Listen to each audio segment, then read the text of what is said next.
Dark Knight's metal introduced us to several twisted versions of Bruce Wayne from the Dark Multiverse, but none of them are quite as memorable as the Batman Who Laughs, the result of the Dark Knight made jokerly by exposure to the Clown Prince's toxins. His spiked, eye-covering band, that disgusting grin, the long leather coat, and, lest we forget, his bloodthirsty, chain-leashed Jason toddlings, all bloody-mouthed and chanting crow. I miss those little freaks. Anyway, Diamond Select Toys has taken a stab at replicating the Batman Who Laughs in their popular gallery line of PVC statues. It hits stores this month, and DST sent me one so I could take a look. At a distance, he's a dead ringer for what we saw in Dark Knight's metal.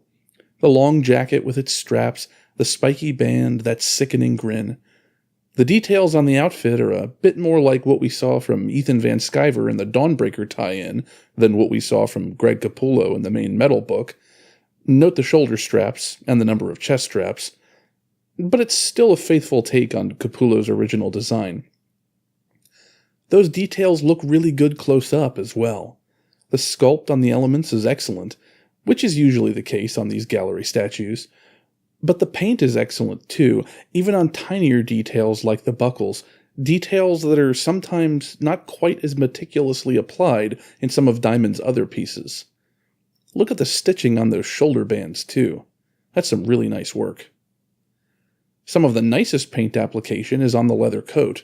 Diamond does an amazing job on these gallery pieces, but when you're doing comic book characters, there's usually no mistaking what you're looking at for a real-world parallel.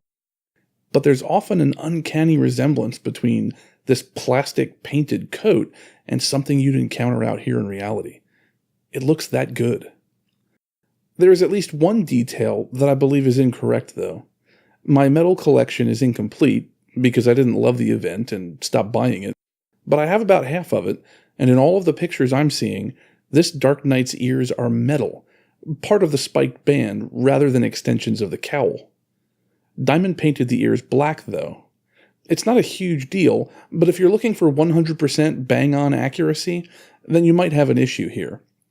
That said, as I mentioned before, there's costume variants from artist to artist, so if you read the comics, you're used to that, and hopefully this isn't a big deal to you.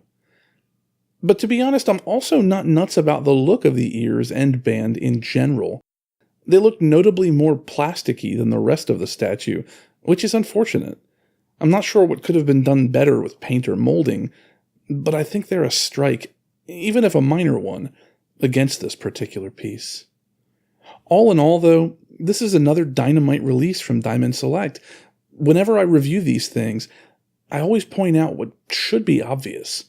You will very rarely find yourself standing a foot away, staring at your statues.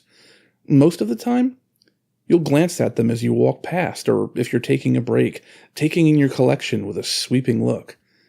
The Batman Who Laughs has a few details which don't work as well as the rest, but in most situations, these are details you just won't notice. So if you like the character, or you just want something really creepy on your shelf to give family and friends doubts about your mental stability, then you can't go wrong with this one. Now if only they'd come out with a companion statue featuring his toddlings.